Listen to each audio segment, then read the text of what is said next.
함께 보실 하나님 말씀은 신약성경 베드로후서 3장입니다. 베드로후서 3장 1절, 2절 두 구절만 읽고 지난주에 이어서 베드로후서 성경 공부 같이 하도록 하겠습니다.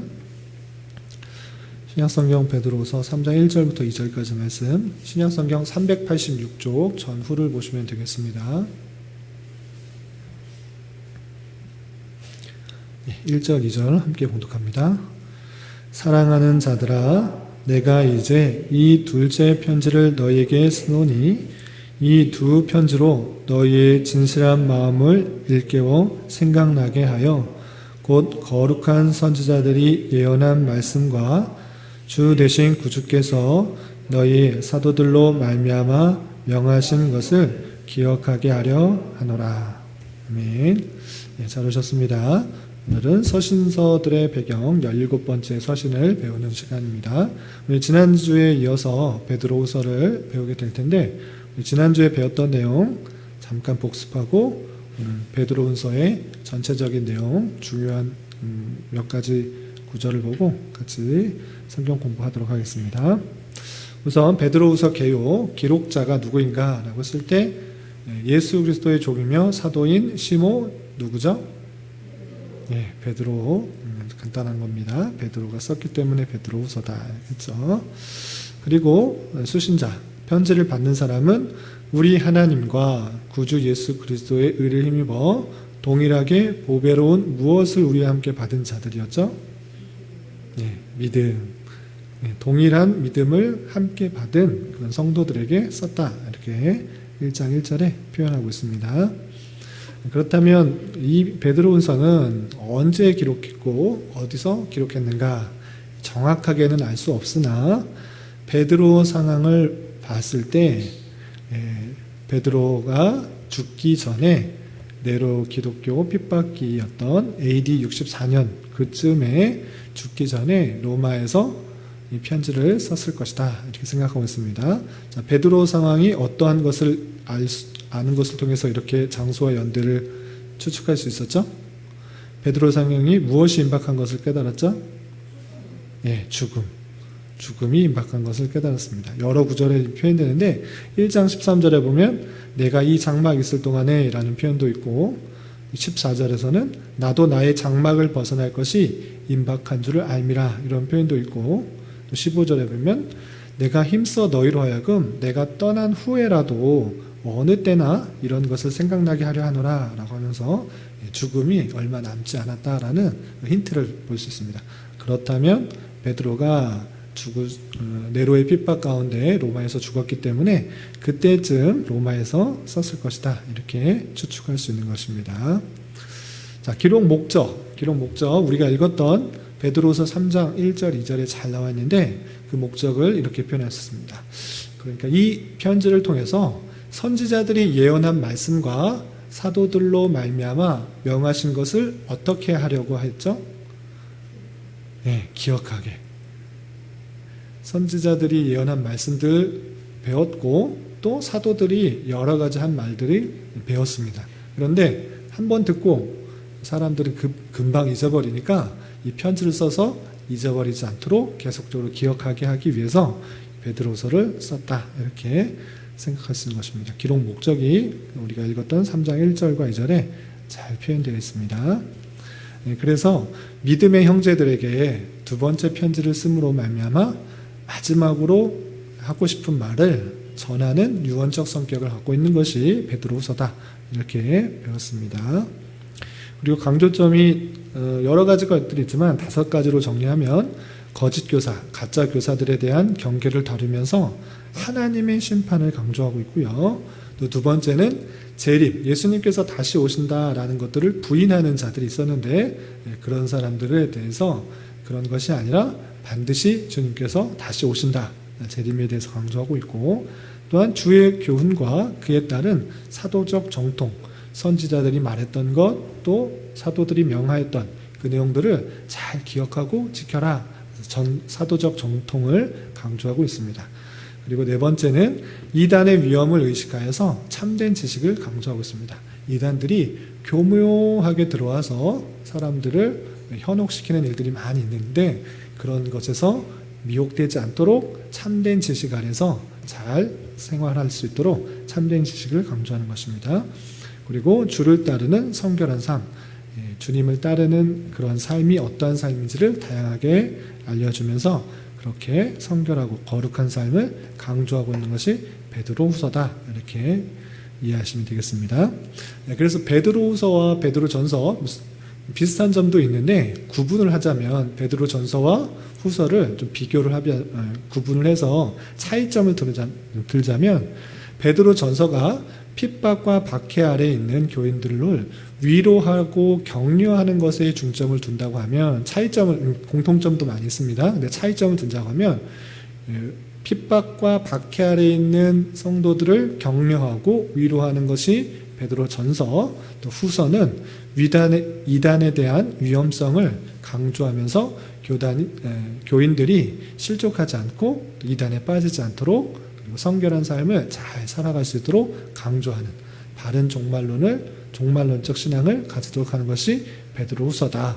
전서와 후서를 이렇게 비교하시면 구분하시면 되겠습니다. 그리고 베드로후서의 배경과 상황을 보면 좋은 상황과 나쁜 상황이 있었습니다. 자, 좋은 상황은 어떤 것이 있었죠? 이미 있는 진리와 동일한 무엇에 굳게 서 있었을까요? 진리와 동일한 아까 믿음, 동일한 믿음, 그리고 진리, 믿음을 같이 갖고 있는 그런 좋은 상황이 있었다라는 것입니다. 그러나 나쁜 상황도 있었습니다. 나쁜 상황, 어떤 사람들이 등장했을까요? 미혹하는 사람들이 등장했습니다. 그래서 미혹하는 사람들이 이미 받은 진리와 믿음을 갖고 있는 그 상황 속에서 미혹하는 사람이 등장해서 사람들을 현혹시키고 미혹시키고 진리에서 이탈시키는 그런 일들이 있었다. 이렇게 우리가 지난주에 살펴보았습니다. 그래서 미혹자들의 명칭을 보면 저주의 자식이다, 조롱하는 자들이다, 이런 표현도 있고 무법한 자들이다 라는 그런 표현을 통해서 다양하게 미혹하는 사람들이 나타나고 있는 것을 볼 수 있습니다. 그리고 그들이 주장하는 것이 무엇인가 여러 가지가 있는데 주를 부인하는 것, 예수 그리스도를 부인하는 것, 그것이 미혹하는 자들의 주장이었고, 또 주님께서 강림하신다는 약속이 어디냐, 주님께서 재림하시는 거, 강림하는 거 없다, 창조 이후로 그때와 같이 계속 이렇게 될 것이다, 이렇게 말하는 사람들이 있었습니다. 이것은 미혹하는 자, 거짓 선생들의 주장인 것입니다. 그리고 그 사람들이 미혹하는 방식, 진리와 믿음, 굳은 믿음 가운데 있는 사람들을 어떻게 그렇게 예수를 부인할 수도 있고 또 예수님의 재림이 없다 이렇게 말할 수 있는가라고 했을 때 교묘한 방식으로 가만히 들어와서 교묘하게 그렇게 꿰다라는 것입니다. 그래서 베드로후서 2장 1절에 보면 가만히 끌어들여라는 그런 표현이 있고요. 또 1장 16절에 보면 교묘히 만든 이야기를, 이런 표현이 있습니다. 그래서 가만히 끌어들이고 교묘하게 속여서 잘못된 내용들로, 진리에서 떠난 내용들로 이끄는 모습들을 볼 수 있습니다. 그리고 그들의 방식들은 탐심으로 지어낸 말을 가지고 라는 표현이 있습니다.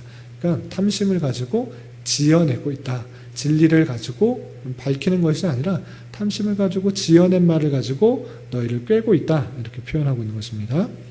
또 미혹자들이 그렇게 유혹하는 방식은 허탄한 자랑의 말을 토한다, 이런 표현도 있고요. 그리고 미혹자들의 윤리, 미혹자들이 살아가는 방식이 어떠한가라고 할 때 베드로후서 2장 13절에 낮에 즐기고 노는 것을 기쁘게 여기는 자들이다. 또 그들의 속임수로 즐기고 논다, 이런 표현도 있습니다. 그리고 2장 14절에 보면 굳세지 못한 영혼들을 유혹하며 탐욕에 연단된 마음을 가진 자들이다.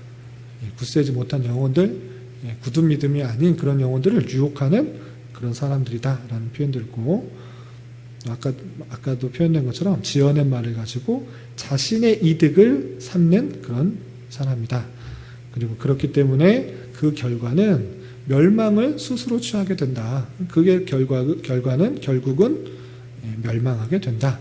스스로의 그 잘못된 모습 때문에 멸망하게 된다라고 표현하고 있는 것입니다.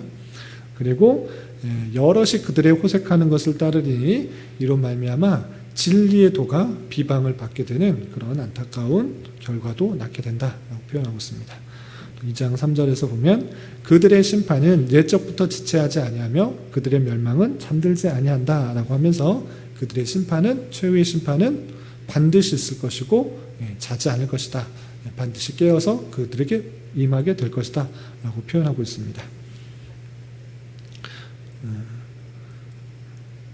그래서 베드로후서 9조에 보면 항상 서신설은 첫인사가 있고 끝인사가 있습니다. 그래서 첫인사, 끝인사, 물론 거기에 중요한 내용도 담겨 있긴 하지만 정말 하고 싶은 말은 첫인사하고 끝인사보다는 그 중간에 있는 것을 볼 수 있습니다. 그래서 첫인사, 끝인사, 도입과 종교를 빼고 나서 1장 3절부터 2장 10절에서는 첫 번째 신자의 삶에 대해서 나와 있고, 두 번째 1장 12절부터 21절까지는 자서전적인 그런 내용들로 담겨 있고요. 그 다음에 2장 11절부터 5장 11절까지는 거짓 선지자들에 대한 내용들, 3장 1절부터 3장 18절까지는 주님께서 강림하신다는 것에 대해서 다시 한번 강조하고 있는 그런 내용을 볼 수 있습니다. 그래서 신자의 삶, 그리고 자신의 자서전적인 내용, 거짓 선지자들, 예수 그리스도의 강림에 대한 내용들, 이런 내용들이 주로 있다, 이렇게 보시면 되겠습니다. 그렇다면 그 내용을 오늘 좀 살펴보도록 하겠습니다. 첫 번째, 하나님의 성품에 참여한 자로서의 삶이 어떠한가? 하나님의 성품에 참여한 자로서 어떤 삶을 살아갈 수 있는가? 그 전제되는 말씀이 베드로후서 1장 3절부터 4절까지 되어 있습니다. 우리 1장 3절 4절 함께 봉독하겠습니다. 시작. 그의 신기한 능력으로 생명과 경건에 속한 모든 것을 우리에게 주셨으니 이는 자기의 영광과 덕으로서 우리를 부르신 이를 알므로 말미암음이라. 이로써 그 보배롭고 지극히 큰 약속을 우리에게 주사 이 약속으로 말미암아 너희가 정욕 때문에 세상에서 썩어질 것을 피하여 신성한 성품에 참여하는 자가 되게 하려 하셨느니라. 아멘. 1장 3절에 보면 아주 중요한 내용이 있습니다. 어떤 내용이 있습니까? 빨간색으로 되어 있는데, 그의 신기한 능력으로, 하나님이 신기한 능력으로 생명과 경건에 속한 모든 것을 우리에게 주실 것이니 라고 했습니까? 주셨다고 하셨습니까? 주실 것이니, 주셨으니. 하나님께서 그 놀라운 능력으로 생명, 영생에 관련한 것, 그리고 영생에 관련된 그런 삶, 그 모든 것, 그 속한 모든 것을 우리에게 주셨다라고 표현하고 있습니다. 그러면 그 주신 것을 어떻게 할 수 있는가? 여러분들이 받은 것, 그 경건에 속한 모든 것을 받았다고 하는데, 주님께서 주셨고 우리가 받았다고 하는데, 그럼 그것을 어떻게 할 수 있는가라고 할 때 이렇게 표현되고 있는 것입니다. 계속해서 3절 하반절을 읽어보면 이것은 자기의 영광과 덕으로서 우리를 부르신 이를 알므로 말미암음이라 라는 것입니다. 주님께서 우리의 생명과 경건에 속한 모든 것을 우리에게 이미 주셨는데 그것을 어떻게 할 수 있는가라고 했을 때 우리를 부르신 그 주님을 알므로 알 수 있게 된다라고 표현하고 있는 것입니다. 이해가 되십니까? 우리가 모든 것을 이미 받았는데 하나님에 대해서, 하나님께서 어떠한 일들을 주셨는지 알지 못하면 그것을 깨달을 수 있다, 없다? 없다. 그러니까 하나님께서 우리가 무엇을 간구하고 노력하고 열심히 해서 어떤 좋은 것을 받아내는 것이 아니라 이미 주셨는데 그 주신 것을 우리가 잘 알지 못하고 있다라는 것입니다. 그래서 그것을 알기 위해서는 어떻게 된다? 우리를 부르신 이를 알므로 그것을 알 수 있다라고 표현하고 있는 것입니다. 그래서 여러분들이 그냥 예수 믿으면 구원받았지, 구원받으면 끝 아닌가라고 생각하고 구원 얻는 것에 삶의 목적을 두면 아무런 유익이 없습니다. 하나님께서 그 구원을 어떻게 이루셨는지, 그 구원을 이루시기 위해서 어떤 과정을 또 이루시고 어떤 모습으로 오셨는지 다양하게 성경에서 표현하고 있는데 그것을 전혀 모르게 그냥 예수님께서 십자가에 달려 돌아가셨고 믿음으로 구원받는다, 요 정도만 알고 있으면 그냥 구원 얻는 데서 끝나는 것입니다. 그런데 하나님께서 이미 에베소서에서도 표현되고 있고 또 베드로후서 1장 3절에서도 표현했다시피 그의 신기한 능력으로 생명과 경건에 속한 모든 것을 우리에게 주셨다. 그 구원 얻는 것이 그에 속한 모든 경건하고 좋은 것, 풍성한 것을 이미 주신 것입니다. 그런데 그것이 무엇인지를 알기 위해서는 어떻게 된다? 우리를 부르신 이를 알므로 그것을 깨달을 수 있다. 이렇게 표현하고 있는 것입니다. 그래서 우리는 부지런히 주님께서 주신 성경 말씀을 통해서 하나님께서 어떤 분이신지를 깨닫고 또 성도들, 하나님께서 택하신 백성들이 이 땅에서 어떠한 삶을 살아가게 되는지도 깨닫고 비록 어렵고 힘들고 지치고 낙담되고 쓰러지는 것 같은 삶이 연속이 있을지라도 하나님께서 능력이 없으셔서 힘이 없으셔서 그런 삶을 살아가는 것이 아니라 하나님께서 성도를 더욱더 훈련시키고 연단시키시고 거룩하고 정결하게 흠이 없는 모습으로 금보다도 더 정결하고 아름답고 고귀하게 훈련시키고 연단시키기 위해서 그런 과정을 거치게 하시는구나를 말씀을 통해 깨달을 수가 있는 것입니다. 그래서 우리는 이 땅에서 구원받은 자로서 우리가 받은 은혜가 무엇인지, 능력이 무엇인지, 경건의 모습은 무엇인지, 또 하나님께서 우리에게 주신 풍성한 복이 무엇인지를 계속적으로 알아가는 노력을 통해 하나님이 얼마나 크고 위대한지를 깨닫는 것이 중요합니다. 예전에도 한번 말씀드렸는데 우리의 상급이 무엇인가, 우리가 죽음 이후에 주님을 만나서 얻는 복이 무엇인가 라고 했을 때 다른 어떤 것보다 가장 큰 것이 무엇인가 라고 했을 때 하나님밖에 나의 복이 없다. 가장 큰 상급은 주님이다 라고 저 말씀드렸습니다. 천국에 가서 큰 아파트를 살고 좋은 집, 보석과 같은 그런 집, 그런 것을 기대하는 그런 사람들은 세상의 유익, 물질적인 그런 풍요에 아직 마음을 아직도 두고 있는 그 모습입니다. 그런 것보다 훨씬 더 훌륭하시고 더 좋으신 분이 누구신가, 선하시고 아름다우신 분이 누구신가, 내 아프고 어렵고 힘들고 낙담될 때 나를 위로하여 주시고 나를 도와주시고 나의 신음소리를 들으시고 내 기도에 응답하시는 분이 누구신가, 나를 구원하신 이가 누구신가, 아무것 없을지라도 주님 한 분으로 만족할 수 있는 것, 그것이 우리의 상급이요 우리의 복이다 라는 것입니다. 그런데 그것을 전혀 알지 못하고 그냥 죽기 전에, 숨지기 전에 마치 예수님의 우편강도가 죽기 전에 마지막 예수님을 믿어서 천국에 간 것처럼 그렇게 간다 그러면 예수님이 어떤 분이신지를 제대로 알지 못해서 자신의 유익이 없고 복이 없는 것입니다. 우리가 이 땅에서 삶을 살아갈 때 부지런히 하나님에 대해서 경험하고 깨닫고 알아서 하나님께서 어떤 분이신지를 깨닫고 또 감사하는 마음으로 천국에 갔을 때, 주님을 대면하였을 때 그 기쁨과 큰 감사가 넘침으로 말미암아 밤낮으로 주님께 영광 돌리고 또 찬송하는 것이 이 땅에서의 우리의 모습들로 연습되는 것인지를 잘 깨달아야 될 것입니다. 그래서 시온이 시오도 하나님을 잘 알아가고 또 경험하고 정말 하나님을 기대하는 마음으로 또 최후에 주님이 나의 가장 큰 상급이요 복이 될 것이라는 기대감으로 잘 배워갈 수 있기 바랍니다. 시오 질문 있어요?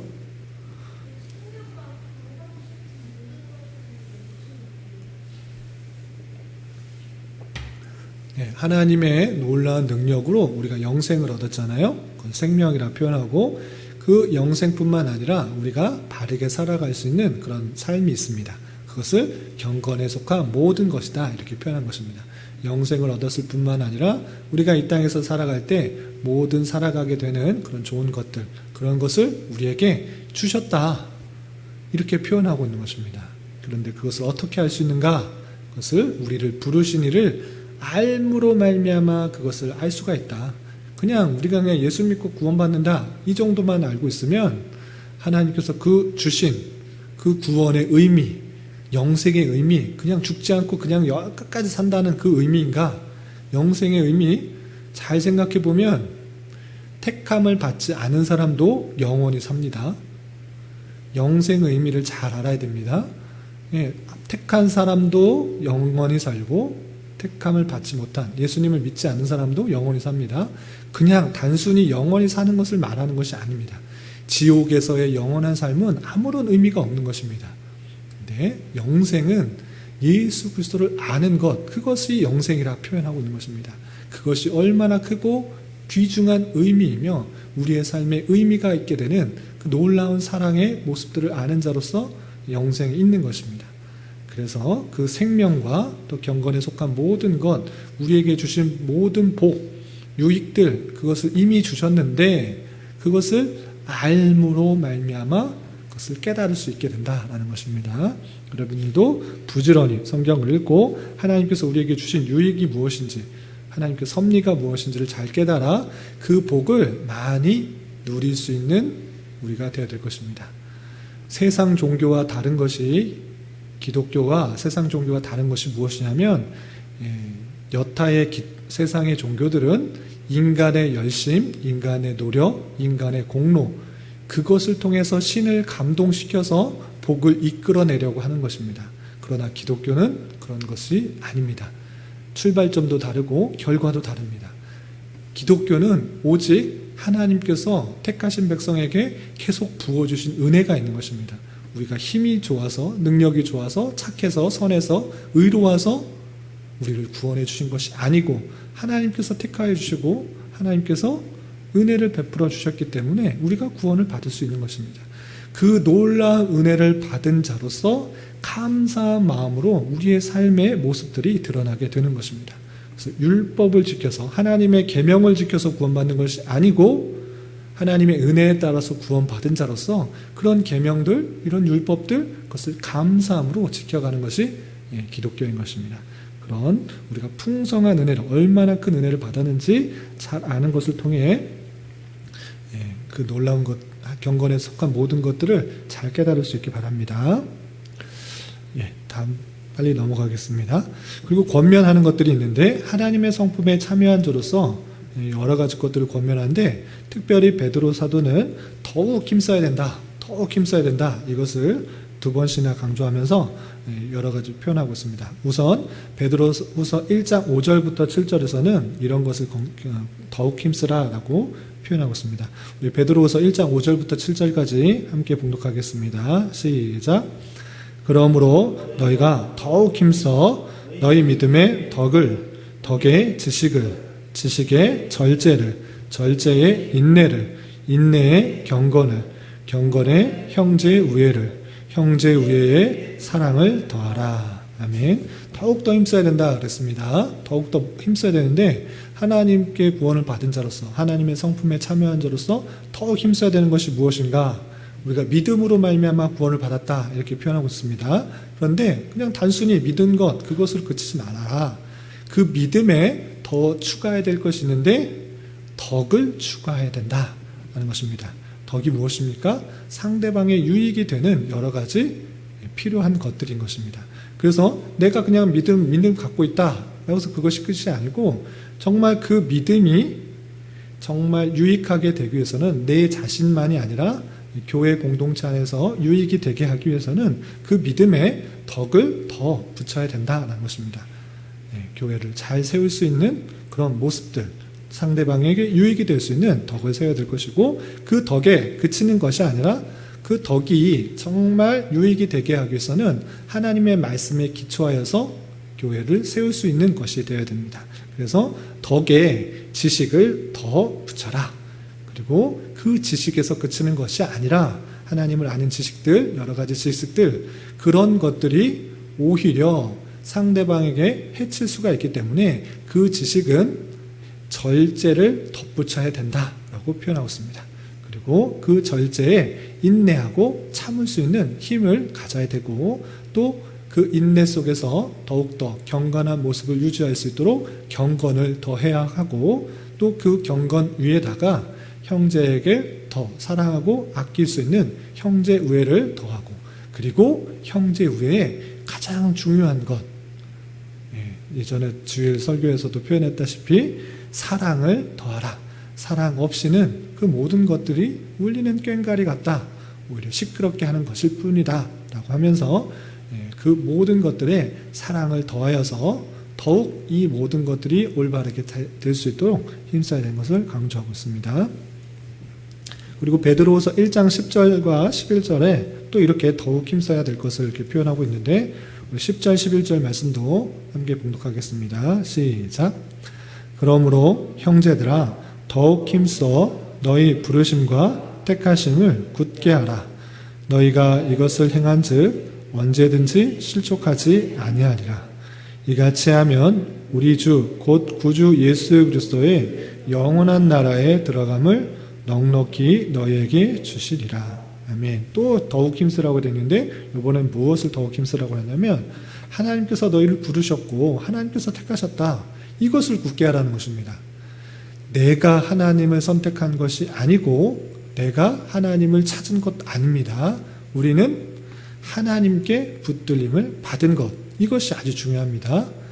내 선택이었다면 내 마음이 변하고 내 생각이 변하면 그 선택은 언제든지 바뀔 수 있습니다. 내가 하나님 믿는 거 정말 좋았는데 하나님이 잘 대해주는 것 같지 않고, 아무리 기도해도 응답해 되는 것도 같지 않고, 하나님을 안 믿는 사람이 오히려 더 잘 되는 것 같고, 하나님을 믿는 사람들이 더 못 사는 것 같고, 핍박받는 것 같고, 어려운 것 같다. 그러면 내 마음이 변해서 하나님을 놓아버릴 수 있고 하나님을 택하지도 않을 수도 있어서 구원이 변할 수도 있다라고 생각할 수 있는데, 기독교의 구원은 그렇지 않습니다. 내가 하나님을 택한 것이 아니라, 내가 하나님을 부른 것이 아니라 하나님께서 나를 택하셨고 하나님께서 나를 부르셨다. 이것들을 잘 기억해야 되는 것입니다. 그렇기 때문에 우리의 구원은 우리에게 달려있지 않습니다. 하나님의 주권, 하나님의 택하심, 하나님의 예정 가운데 있기 때문에 우리의 어떠함에도 불구하고 하나님께서 택하셨다면 그 구원이 바뀌지 않는다, 좌우되지 않는다, 그 사실들을 잊지 말아야 된다라는 것입니다. 그래서 이것을 굳게 함으로 말미암아 언제든지 실족하지 않을 수 있다라고 표현하고 있는 것입니다. 그리고 이것들을 굳게 갖고 있을 때 우리 주 곧 구주 예수 그리스도의 영원한 나라에 들어감을 넉넉히 너희에게 주겠다라고 한 것처럼 우리에게 그 하나님의 택하심으로 말미암아, 하나님께서 부르심으로 말미암아 우리가 구원받았다는 것들을 더욱더 힘써 지켜야 될 것을 강조하고 있습니다. 그리고 1장 12절부터 21절까지는 자서전적인 설명하면서 내가 경험했던 것들을 쭉 설명하고 있는데, 간단히 좀 설명하면 베드로서 1장 13절부터 15절까지는 자신이 이제 죽음을 얼마 남지 않았다라는 것들을 느끼면서 썼습니다. 아까 읽었기 때문에 다시 한번 읽지는 않겠습니다. 자신이 임박한 종말을 느끼며 죽음을 느끼면서 너희들에게 반드시 이것을 쓰고 싶다라고 한 내용이 베드로서 1장 13절부터 15절까지 있고, 또 자신의 경험을 1장 16절부터 18절까지 표현하고 있는데, 변화산에서 예수님께서 변화되었던 모습들이 있었다라는 것들을 이렇게 체험했던 것을 고백하고 있습니다. 우리 베드로서 1장 16절부터 18절까지 말씀 함께 읽어보겠습니다. 시작. 우리 주 예수 그리스도의 능력과 강림하심을 너희에게 알게 한 것이 교모의 만든 이야기를 따른 것이 아니요 우리는 그의 크신 위엄을 친히 본 자라. 지극히 큰 영광 중에서 이러한 소리가 그에게 나기를 이는 내 사랑하는 아들이요 내 기뻐하는 자라 하실 때에 그가 하나님 아버지께 존귀와 영광을 받으셨느니라. 이 소리는 우리가 그와 함께 거룩한 산에 있을 때 하늘로부터 들은 것이라. 그리스도의 능력, 강림하심, 이거 교모이 만든 것이 아니고 내가 직접 경험했다. 거룩한 산, 여기서 예수님이 거룩한 모습으로 또 아름다운 영광스러운 모습으로 변화되었다라고 해서 이른바 변화산이라고 하는데, 그 변화산에서 놀라우신 그리스도의 영광을 또 하나님께서 하신 말씀들을 그 경험했기 때문에 그거 예수님께서 강림하신 것, 예수님의 능력들 헛된 말 아니다, 교모이 만든 거 아니다 라고 하면서 강조하고 있는 것을 볼 수 있습니다. 그리고 그런 환상 또는 예언들, 그런 것보다 훨씬 더 중요한 것이다, 확실한 것이다, 그것을 베드로 사도는 성경으로 표현하고 있습니다. 그 내용이 베드로서 1장 19절부터 21절에 이렇게 표현되어 있습니다. 우리 함께 읽어보도록 하겠습니다. 시작. 또 우리에게는 더 확실한 예언이 있어 어두운 데를 비추는 등불 같으니 날이 새어 샛별이 너희 마음에 떠오르기까지 너희가 이것을 주의하는 것이 옳으니라. 먼저 알 것은 성경의 모든 예언은 사사로이 풀 것이 아니니 예언은 언제든지 사람의 뜻으로 낸 것이 아니오 오직 성령의 강도하심 받은 사람들이 하나님께 받아 말한 것입니다. 아멘.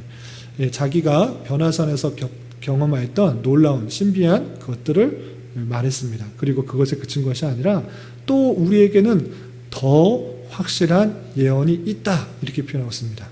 그래서 그 더 확실한 예언은 어떠한 능력이 있는가? 어두운 데를 비추는 등불과 같아서 날이 새어 샛별이 너희 마음에 떠오르기까지 너희가 이것을 주의해야 된다라고 표현하고 있습니다. 그래서 어두운 데를 비추는 등불과 같은 그 확실한 예언이 무엇인가 라고 할 때 20절에 성경에 더 확실한 예언이 가득 담겨 있다라는 것입니다. 그래서 그 성경은 어떻게 풀어야 되는가? 사사로이 풀지 말아야 된다. 더 확실한 것인데, 사사로이는 자기 마음대로 풀면 안 된다.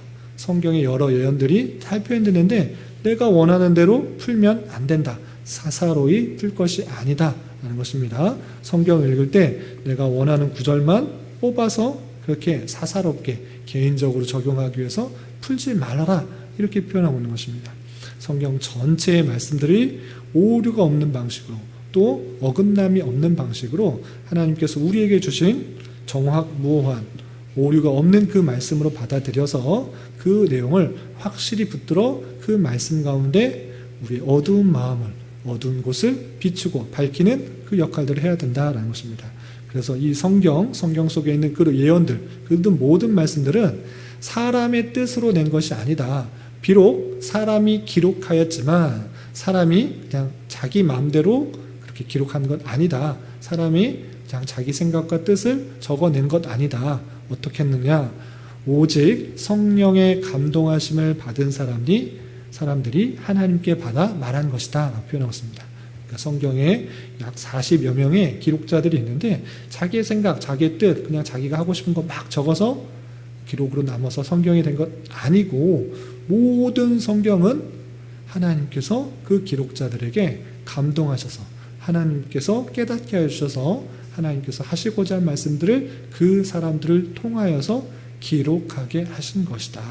그래서 하나님께 받아서 그것을 기록하였기 때문에 사사롭게 개인적으로 푸는 것이 아니라 오류가 없도록 제대로 풀어서 확실한 하나님의 말씀으로 잘 받아들여야 된다, 이렇게 교훈하고 있는 것입니다.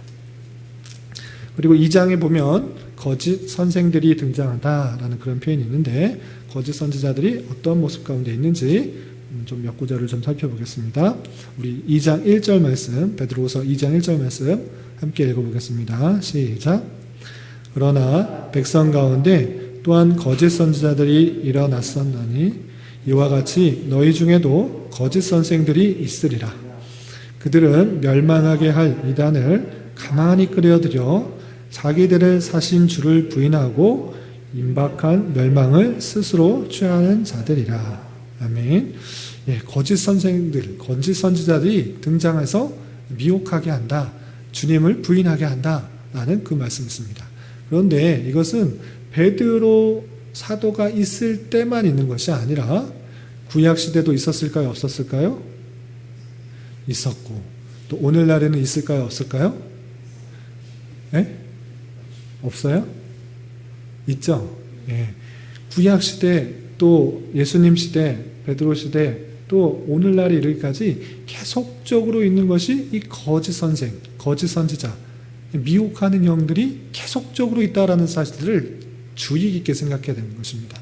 그래서 그냥 멍하게 그냥 예수님 믿고 교회 생활 뭐 일주일에 한번 예배 나와서 예배 드리고 그냥 살면 되지, 뭐 이렇게 열심히 있고 뭐 성경 공부를 하고 뭐 성경을 좀 살펴보고 교리를 공부하나, 이럴 것이 아니라 구약 시대부터 오늘날에 이르기까지 수많은 거짓 선생들, 미혹하는 영들이 나와서 진리에서 이탈하게 하고 하나님의 은혜와 하나님의 진리에서 벗어나게 하는 그 일들이, 그 거짓 영들이 계속적으로 활동하고 있다는 사실을 주의 깊게 생각해야 되는 것입니다.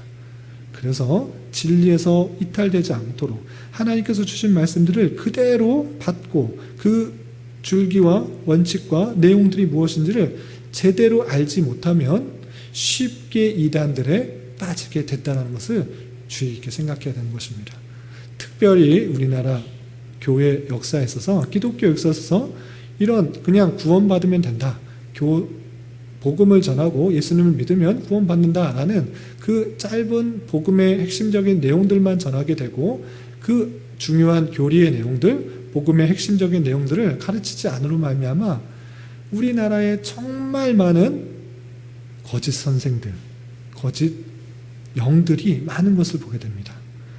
우리나라의 자칭 예수라 하는 사람, 자칭 구원자라는 사람이 뭐 수도 없이 많이 나타나는 것을 보게 되는 것입니다. 대표적인 이단, 신천지, 뿐만 아니라 JMS, 통일교 등등뿐만 아니라 아주 작은 교단도, 작은 사이비 교주들도 자신이 구세주다라고 말하는 그런 사람들도 너무 많이 나게 되는 것입니다. 그래서 단순히 그냥 그 사람이 이상하다라고만 여길 것이 아니라 우리나라의 교회가 얼마나 그 정통적인 교리와 내용과 성경의 내용들을 제대로 가르치지 않으면 그 성도들이 자기가 은혜 받았다고 해서, 자기의 어떤 능력들이 나타난다고 해서 내가 여기서 말하고 있는 백마탄 사람인가? 내가 말하고 있는 너는 내 아들이나 나 하나님의 아들인가? 생각하면서 잘못된 길로 빠지는 모습들이 너무 많이 있는 것을 보게 됩니다.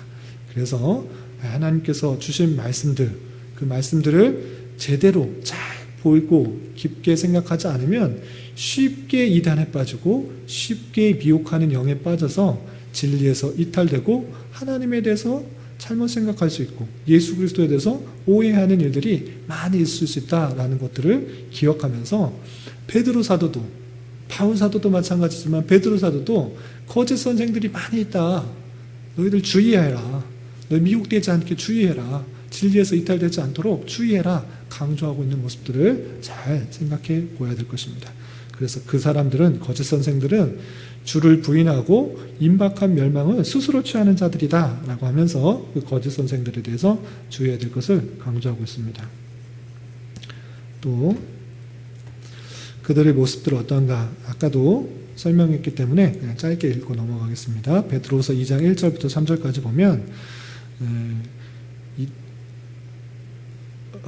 2절 보면 그들이 호색하는 것을 따르리니 이로 말미암아 진리의 도가 비방을 받을 것이요 그들이 탐심으로 지어낸 말을 가지고 너희를 이득을 삼으니 그들의 심판은 옛적부터 지체하지 아니하며 그들의 멸망은 잠들지 아니한다 라고 하면서 가만히 끌어들여서 이단에 빠지게 해서 진리가 비방받게 하고 또 탐심으로 지어낸 마음으로 자신의 이득만을 취하고 있는 그런 거짓 선생들이 나타남으로 말미암아 여러 가지 어려움들이 있을 것인데 그들의 멸망은 심판이다 라는 것입니다.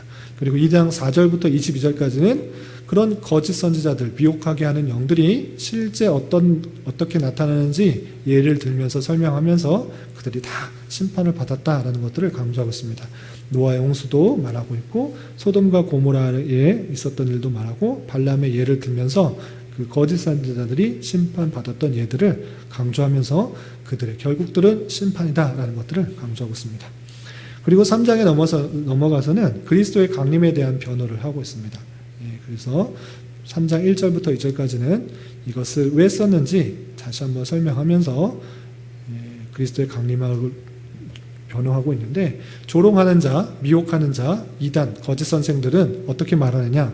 3장 3절 4절 보면 주께서 강림하신다는 약속이 어딨냐, 주님께서 다시 오신다는 어디 있느냐 라고 말하면서 만물이 처음 창조될 때부터 그냥 그대로 있다라고 말을 하지만 그것이 아니라 주님의 날, 그 강림할 날이 반드시 올 것이다 이렇게 표현하고 있습니다. 3장 10절 말씀 어떻게 종말이 오는지 한번 같이 읽어보도록 하겠습니다. 시작.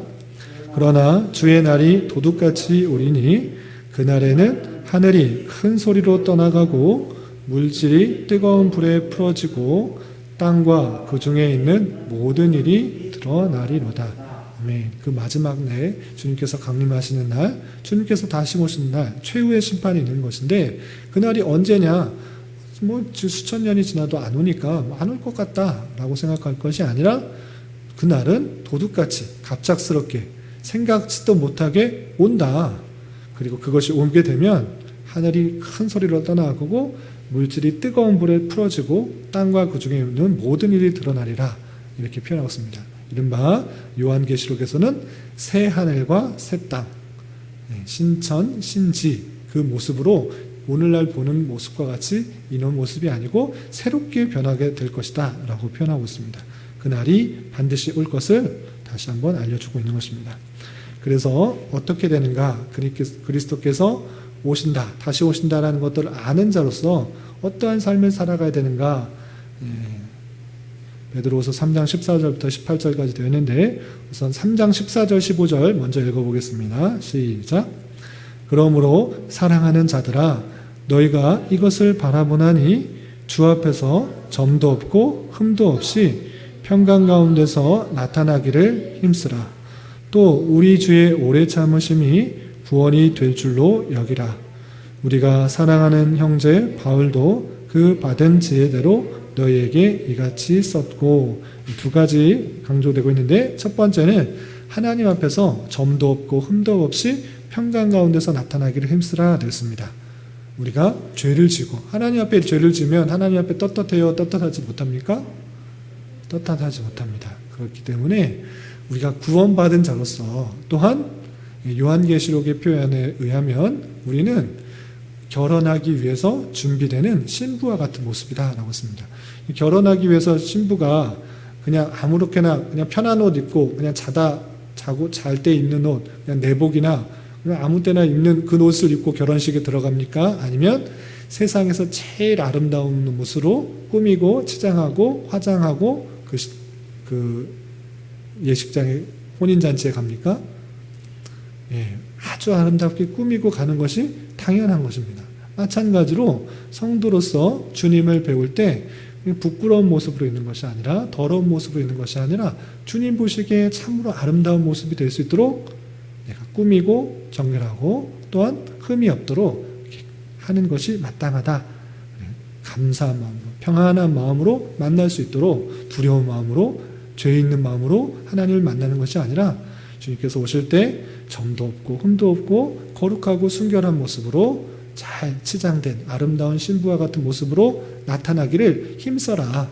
그렇게 하는 것이 정말 주님께서 다시 오신다는 것을 믿는 성도다.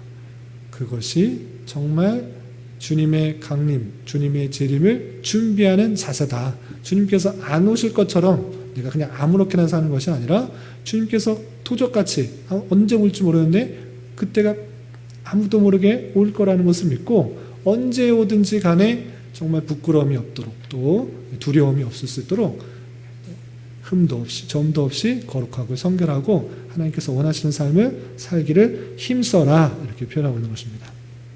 또한 15절에 보면 우리 주의 오래 참으심이 구원이 될 줄로 여기라 그랬습니다.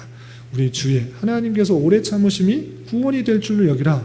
이게 무슨 뜻인가? 라고 할 때 하나님께서 빨리 오시면 좋겠는데 왜 이렇게 안 오시는가? 라고 생각할 수 있는데 오히려 그렇게 오래 참으신 그것들이 하나님의 택하신 백성들의 죄와 허물들을 뉘우치게 하는 기회가 된다.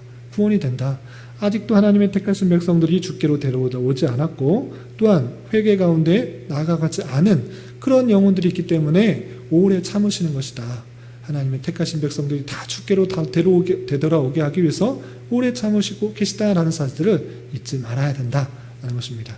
그래서 주님께서 오시는 것들이 너무 더디다, 빨리 오셨으면 좋겠다라고 생각은 되지만 아직도 하나님의 택하신 백성이 이 세상에 어울리며 복음을 전하지 못하고 내 주변에 있는 사람이 아직 하나님의 택하신 백성인데 복음을 전해 듣지 못하고 회개하지 못하고 주님께 나아가지 못함으로 말미암아 주님께서 오래 참으시고 계시다라고 생각하면서 그 기간을 잘 견딜 수 있도록 권면하고 있는 것입니다. 그리고 마지막으로 17절 18절 말씀 함께 읽어보겠습니다. 시작. 그러므로 사랑하는 자들아 너희가 이것을 미리 알았은즉 무법한 자들의 미혹에 이끌려 너희가 굳센 데서 떨어질까 삼가라. 오직 우리 주 곧 구주 예수 그리스도의 은혜와 그를 아는 지식에서 자라가라.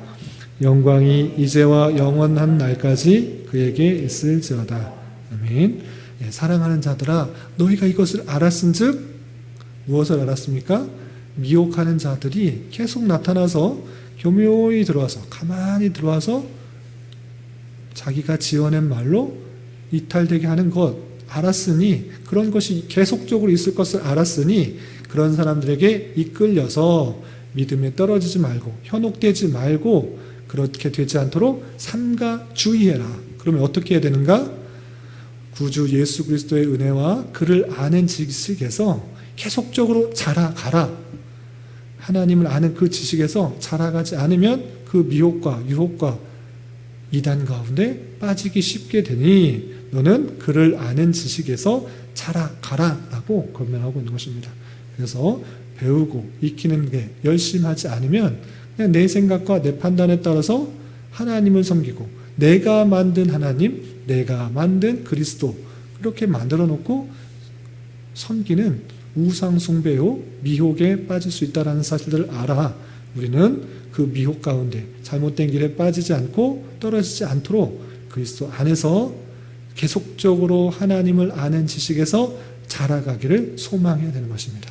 그래서 우리 평생 삶의 자세는 하나님을 알아가기에 더욱더 힘쓰는 것, 그것을 통해서 우리는 하나님을 만나 뵙게 되었을 때 큰 기쁨과 감사와 영광이 되는 것이고 진리에서 이탈되지 않을 수 있는 그런 은혜가 있게 된다는 사실들을 알아야 될 것입니다.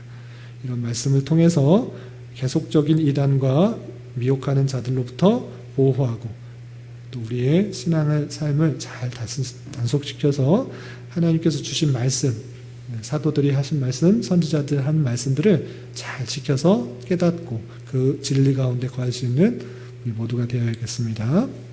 예, 여기까지 했는데 혹시 질문이 있으시면 질문하시고 궁금한 것들 있으시면 질문하시기 바랍니다. 네.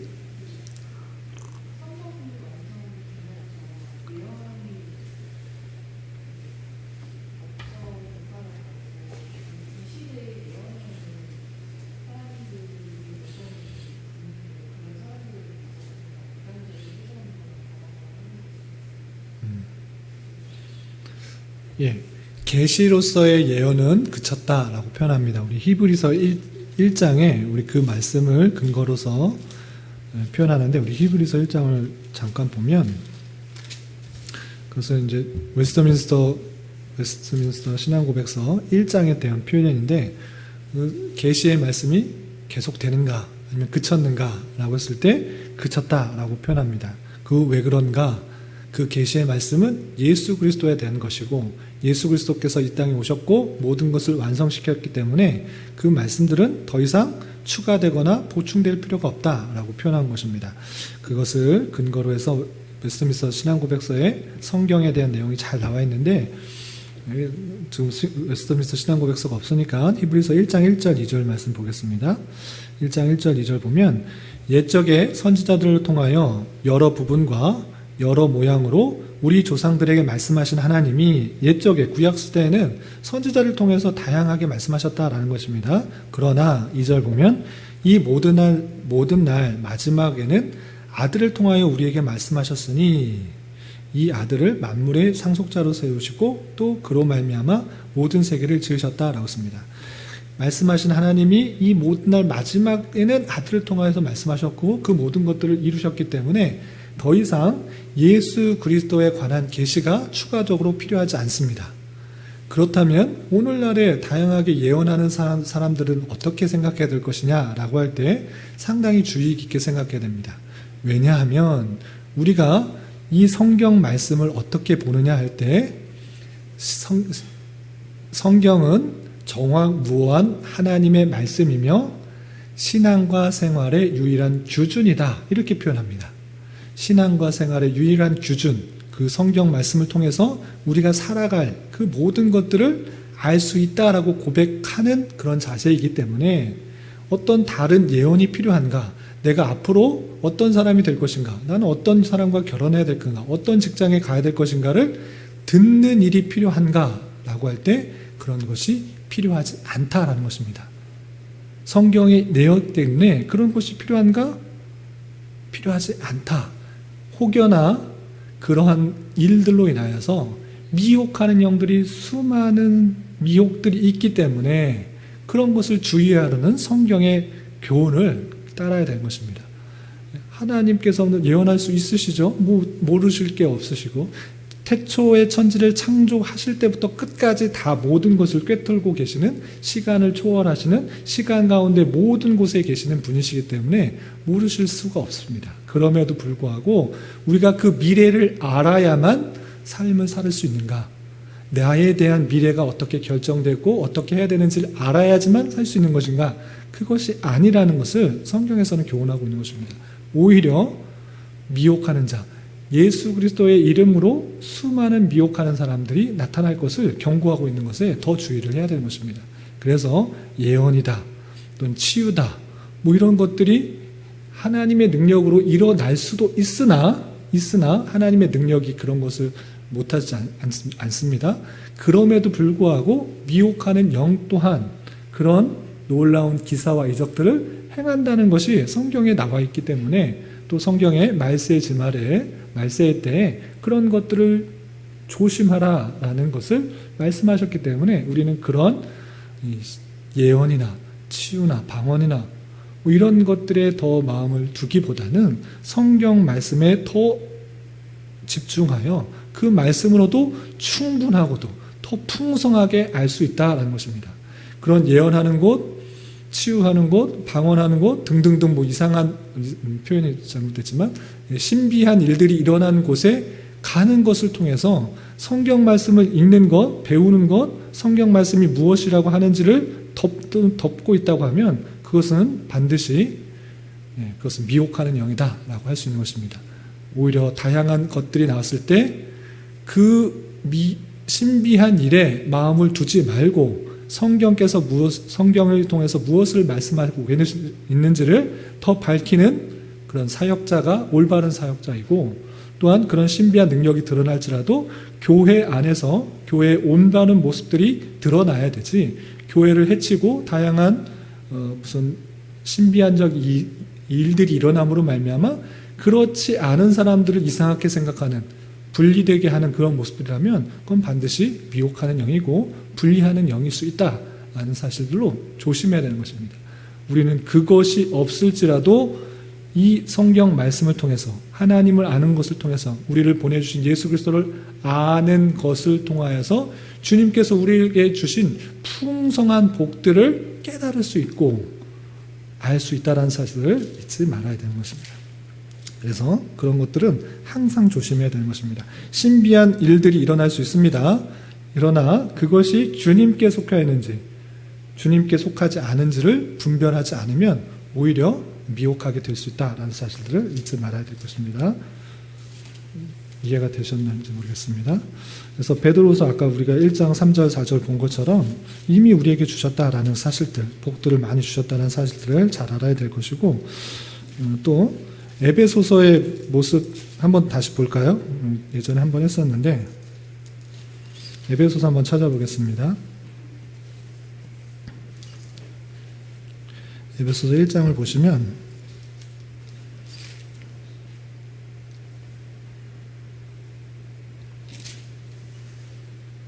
1장 3절 한번 같이 읽어볼까요?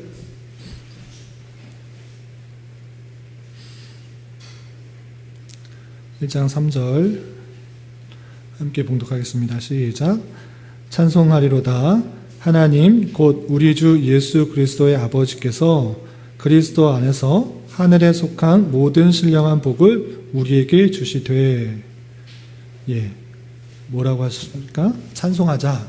바울 사도가 로마 감옥에서 찬송하자라고 하고 있습니다. 무엇을 찬송하냐? 얘기 보면 하나님 곧 우리 주 예수 그리스도의 아버지께서 그리스도 안에서 하늘에 속한 모든 신령한 복을 우리에게 주실 것이다 라고 했습니까? 주셨다 라고 표현하고 있습니까? 주셨다. 주시되 라고 표현하고 있습니다. 이제 앞으로 주실 것이다 라고 표현한 것이 아니라 믿는 것, 그리고 그로 말미암아 그 모든 것들을 이미 주셨다. 우리가 이 세상에서 살아가는 모든 것, 하나님께서 또 어떤 것을 필요로 해서 복을 끌어내려고 하는 것이 아니라 하나님께서 이미 주신 풍성한 복들이 있는 것입니다. 예수 그리스도 안에서 모든 신령한 복, 어떤 조금 신령한 복이 아니라 모든 신령한 복을 우리에게 주셨다, 주시되 라고 표현하고 있지 않습니까? 그러니까 우리는 그 하나님의 놀라운 사랑을 우리는 잘 못 느끼지만, 못 깨닫지만 모든 것을 주신 것입니다. 그 풍성한 모든 것을 주신 것입니다. 그리스도 안에서 모든 것을 주셨기 때문에 그 주신 것이 무엇인지를 깨닫는 것이 중요한 것입니다. 어떻게 깨닫습니까? 그리스도를 알므로, 하나님을 알므로, 하나님께서 어떠한 분이신지를 알므로 내가 비록 지금 가진 것이 없고 몸이 불편하고 되는 일 하나 없는 것 같아 보여서 내게 복이 필요한 것 같아 보이지만 그 모든 상황과 환경과 여건을 통해서 하나님께서 오직 하나님만 바라게 하시고 성도를 다른 것에 마음 두지 않고 하나님만 바라게 하시는 하나님께서 주실 가장 큰 복을 그 사람에게 역사하고 있는데, 나는 지금 가진 돈이 없다, 또는 집이 크지 않다, 차가 크지 않다, 무엇이 없다 라고 생각할 뿐이라는 거죠. 그러나 그게 참으로 복인가? 그 사람에게 복인가?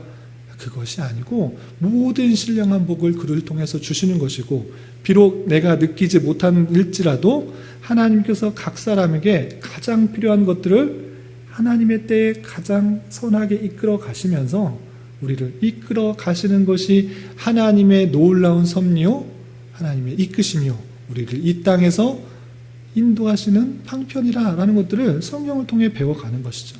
그렇기 때문에 우리는 예수 그리스도, 그리고 그 하나님 그 외에 더 어떤 다른 큰 복이 필요하지 않다, 그분만으로 족하다, 그분만으로 감사하다, 그분이 있기에 내 아무것도 없을지라도 부족한 것 같아 보일지라도 그분만으로 만족하고 감사하고 느낄 수 있다.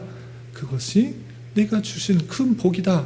그리고 그 모든 것들을 그리스도 안에서 우리에게 허락해 주시고 또 아는 것을 통해서 그 모든 사실을 알게 하신다라는 것들을 우리는 깨닫는 것이 중요한 것입니다.